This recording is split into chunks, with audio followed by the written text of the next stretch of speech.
Assalamualaikum warahmatullahi wabarakatuh. Perkenalkan, Nani Abdi Gratilia Bizahita, NIM 261809. Perkenalkan, Nami Abdi Rahayu Febriani, NIM 2618103. Kenalkan, nama Abdi Dina Silviana dengan NIM 2618107. Kenalkan, Nami Abdi Fitria Susanti dengan NIM 2618079. Kenalkan, Nami Abdi Nadia Pratama, NIM 2618092. Perkenalkan, nama Abdi Henda Kurniawan dengan NIM 2616051.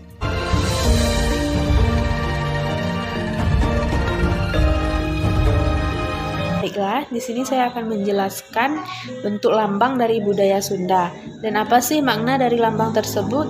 Yuk, disimak penjelasannya. Nah, baiklah, di sini teman-teman bisa melihat bagaimana bentuk lambang dari budaya Sunda tersebut. Nah, di sini ada tulisan yaitu Gemah Ripah Repeh Rapi, di mana makna dari tulisan tersebut merupakan pepatah lama Sunda yang bermaksud menyatakan bahwa Jawa Barat adalah daerah yang kaya raya yang didiami oleh banyak penduduk yang rukun dan damai. Selain itu, kalimat yang ada pada lambang budaya Sunda tersebut merupakan moto dari masyarakat Jawa Barat. Nah, di sini kan lambangnya berbentuk telur ya, berbentuk bulat telur. Pada lambang Jawa Barat berasal dari bentuk perisai yang banyak dipakai oleh para laskar kerajaan zaman dahulu. Nah, di sini juga ada kujang yang merupakan alat serbaguna yang dikenal pada hampir setiap rumah tangga Sunda dan apabila perlu dapat juga digunakan sebagai alat penjaga diri, dan 5 lubang pada kujang tersebut melambangkan 5 sila pada dasar negara Pancasila. Nah, di sini padi merupakan bahan makanan pokok masyarakat Jawa Barat sekaligus juga melambangkan pangan, dan jumlah padi 17 menggambarkan hari tanggal 17 dari bulan proklamasi. Kapas pada lambang maknanya yaitu jumlah kapas 8 buah menyatakan bulan ke-8 dari tahun proklamasi. Nah, gambar gunung maknanya menunjukkan bagian terbesar dari Jawa Barat berupa daerah pegunungan. Nah, kalau sungai dan terusan maknanya yaitu saluran air yang banyak terdapat di Jawa Barat. Sawah dan perkebunan menyatakan luasnya lahan persawahan dan perkebunan di Jawa Barat. Kalau dam maknanya yaitu saluran air dan bendungan kegiatan di bidang irigasi merupakan salah satu perhatian pokok mengingat Jawa Barat merupakan daerah agraris. Nah, sedangkan arti warna pada lambang budaya Sunda ini yaitu ada warna hijau, kuning, hitam, biru, merah, dan putih. Nah, di mana warna hijau artinya melambangkan kesuburan dan kemakmuran tanah Jawa Barat, sementara kuning artinya melambangkan keagungan, kemuliaan, dan kekayaan. Sedangkan hitam maknanya melambangkan keteguhan dan keabadian. Biru maknanya melambangkan ketentraman atau kedamaian, sementara merah melambangkan keberanian, dan putih melambangkan kemurnian, kesucian, dan kejujuran. Itulah bentuk lambang dari budaya Sunda dan makna-makna dari lambang. Selanjutnya, letak geografis budaya Sunda.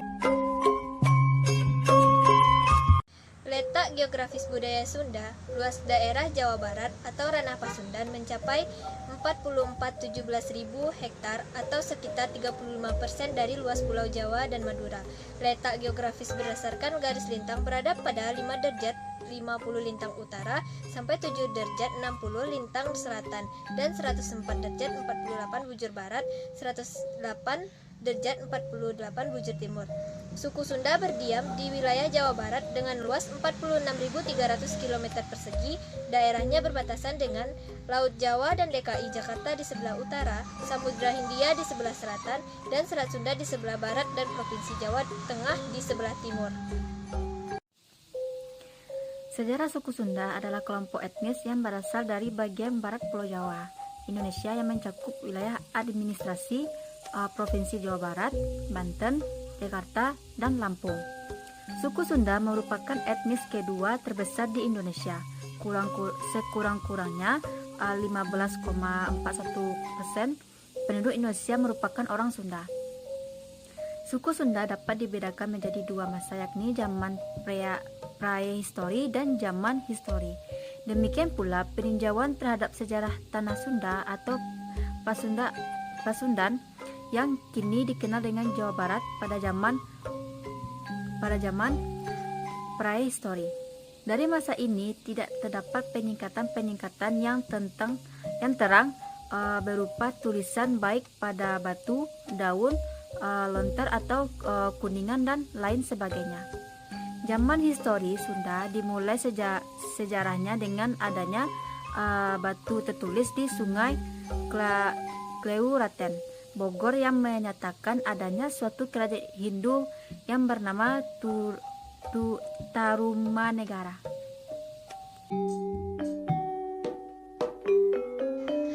Langkah paling utama yang harus dilakukan adalah Nendeun Omong. Pada jenjang ini, kedua keluarga akan bertemu di kediaman keluarga perempuan untuk melakukan silaturahmi. Pertemuan ini dilaksanakan secara santai, tetapi tetap serius. Keluarga mempelai pria akan berusaha bertanya apakah mempelai putri siap untuk dilamar. Acara lamaran yang sesungguhnya akan dilakukan pada tahap narosan. Tahapan ini bersifat resmi. Pihak laki-laki perlu mempersiapkan banyak hal untuk acara tersebut, di mana mulai dari makanan, cincin, daun sirih, dan juga pakaian untuk perempuan. Tahapan nikah ala Sunda berikutnya adalah seserahan. Sebelum mencapai hari H dari seserahan, pihak laki-laki perlu untuk mempersiapkan banyak hal. Beberapa hal yang perlu untuk dipersiapkan adalah uang yang dibingkis dengan cantik, perabotan rumah tangga, pakaian untuk mempelai wanita, dan hal lain berkaitan keperluan wanita. Namun, bergantung dari pihak laki-laki. Biasanya pelaksanaan dari seserahan ini dilakukan seminggu sebelum dimulainya akad nikah. Pihak dari wanita juga perlu mempersiapkan barang balasan untuk mempelai pria.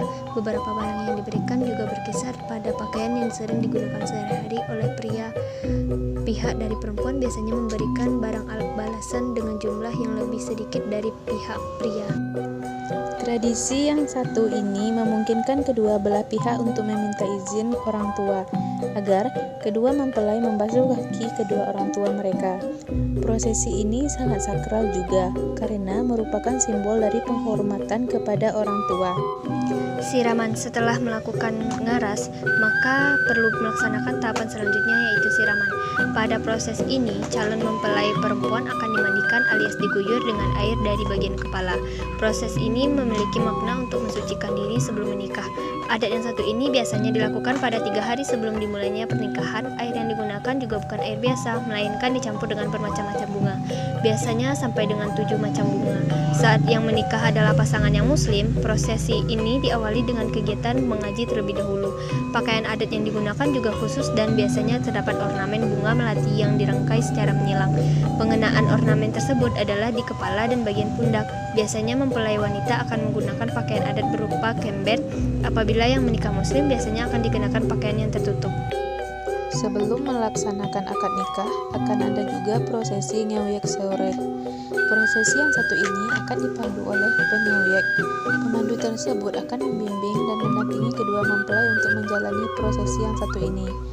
Pada prosesi ini, kedua calon mempelai akan meminta doa restu untuk menikah dan ini disebut ngaras juga.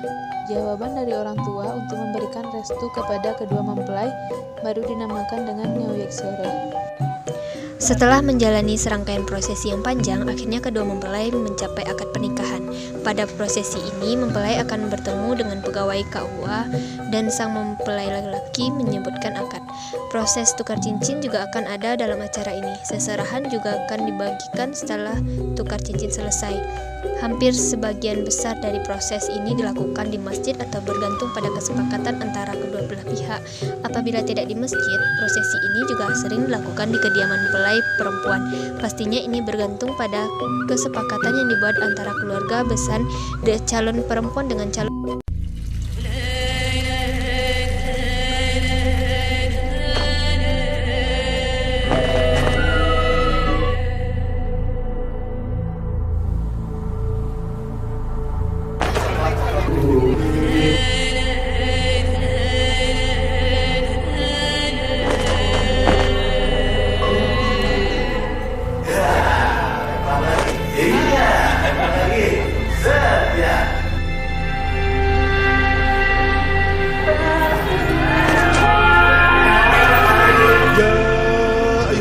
الموقرون أوصيكم ونفسي بتقوى الله فقد المتقون واعلموا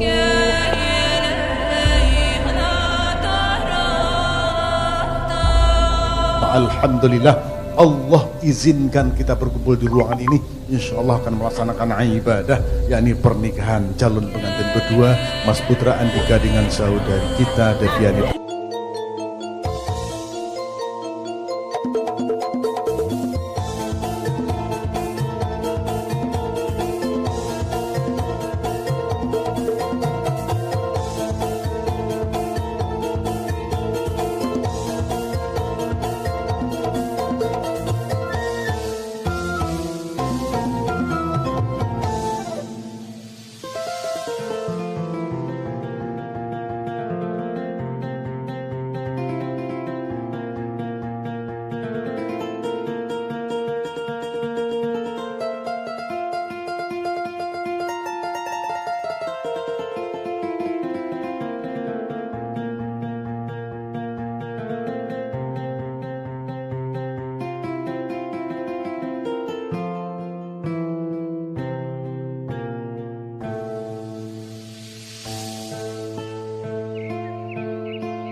Sukabumi, Ibu Siti?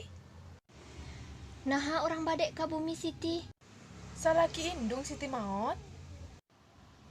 Innalillahi wa inna ilaihi rajiun. Iraha salakina maot. Setengah jam kapengker? Ayo. Ayo. بسم الله الرحمن الرحيم ياسين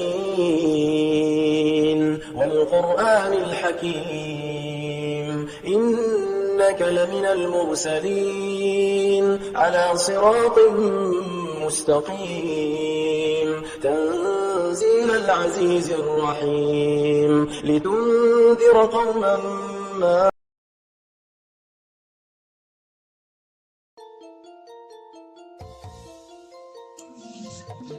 Nah, ini adalah Green Canyon. Green Canyon ini terletak di Desa Kertayasa, Pangandaran. Di sini kita bisa melihat bagaimana bentuk Green Canyon. Green Canyon ini terdiri dari batu-batu stalak. Nah, ini merupakan Taman Sakura, yang mana tempat pariwisata budaya Sunda yang terletak di Kebun Raya Cibodas. Nah, di sini kita bisa melihat Taman Sakura itu ditumbuhi dengan bunga-bunga yang berwarna merah jambu. Wisata Kampung Karuhun adalah sebuah taman perkemahan yang terletak di Kota Sumedang, Provinsi Jawa Barat. Dikenal dengan suasana pegunungan hijau yang masih asri, Kampung Karuhun menyediakan banyak fasilitas dengan biaya dan tiket masuk yang tak mahal. Tempat wisata yang selanjutnya Curug Cikaso yang terletak di Sukabumi. Curug Cikaso yang terletak di Desa Ciniti, Sukabumi Selatan ini memang belum begitu viral, namun keindahan air terjunnya tidak diragukan lagi. Tempat wisata di Jawa Barat ini terdiri dari 3 air terjun yang berdampingan dan kolam di bawahnya memiliki warna air biru kehijauan yang eksotis.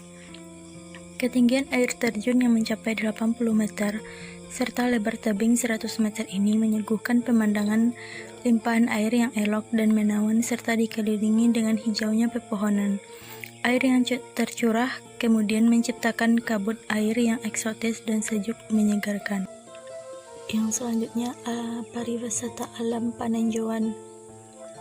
Di tempat wisata ini, pengunjung bisa menyaksikan pemandangan alam melalui balkon khusus yang disediakan. Spot khusus ini terbuat dari bahan kayu yang bisa menampung sampai dengan 40 orang sekaligus. Wisatawan juga bisa menikmati keindahan sunset atau matahari tenggelam yang sangat mempesona. Banyak pengunjung yang menyempatkan diri untuk mengabdikan keindahan alam di spot foto favorit di Panenjoan ini. Selanjutnya, pariwisata Bukit Panembongan. Pariwisata ini terletak di tempat wisata di Jawa Barat yang terletak di Desa Tembong, Garawangi. Kita bisa menyaksikan keindahan hamparan hutan pinus yang terawat dan dekat dengan sumber air dari sudut pandang yang lain, layaknya di Dela J. Maribaya yang berlokasi di Lembang. Di tempat wisata ini juga terdapat 2 gardu pandangan yang terbuat dari bambu yang mana merupakan tempat pengunjung bisa menikmati suguhan panorama yang ciamik dan berhawa segar. Dari bukit yang berlokasi 8 km dari pusat kota, kamu juga direkomendasikan berselfie ria dengan latar belakang pemandangan hijau yang menawan. Selain itu, tersedia area kemah dan lokasi pre-wedding. Pengunjung juga bisa menjajal aktivitas flying fox yang seru dan bisa memacu adrenalin. Tradisi munggahan, di mana masyarakat Sunda digunakannya sapertos sebelum bulan suci Ramadan, yaitu sehari sebelum puasa. Di mana pada umumnya munggahan ini mampu untuk meningkatkan keimanan kepada Allah Subhanahu wa Ta'ala, dan pelaksanaannya bisa bersama anggota keluarga, kerabat, yaitu dengan cara makan bersama. Setelah itu saling maaf-maafan dan dilanjutkan dengan doa bersama. Capek oge. Hayu orang jalan-jalan di maren ayuna. Leres. Hayu, urang istirahat sakadet. Kakaru kuring capek, leu-leuweus anjeun. Dina, teh biasa nyertos sapertos kitu. Urang keda hormat ka babaturan. Babaturan capek atuh. Hayu urang istirahat heula. Leres punten.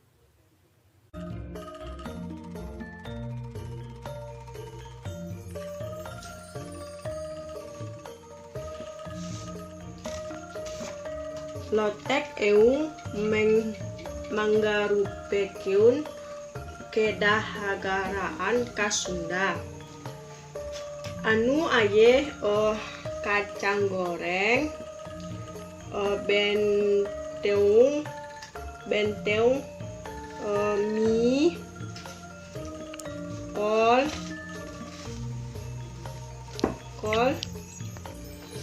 kerupuk, sareung, sayuran.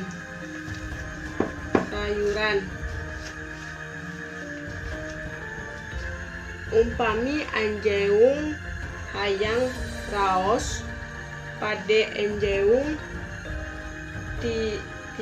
tiasa nambih teun kang cabai rawit. Tahu Sumedang adalah jenis olahan tahu yang berasal dari daerah Sumedang. Tahu Sumedang ini merupakan salah satu jajanan khas daerah Sumedang, Jawa Barat yang sangat terkenal. Tidak hanya di Jawa Barat, jajanan satu ini juga terkenal di Indonesia. Dulu, ada mitos yang melarang orang Sunda menikah dengan orang Jawa.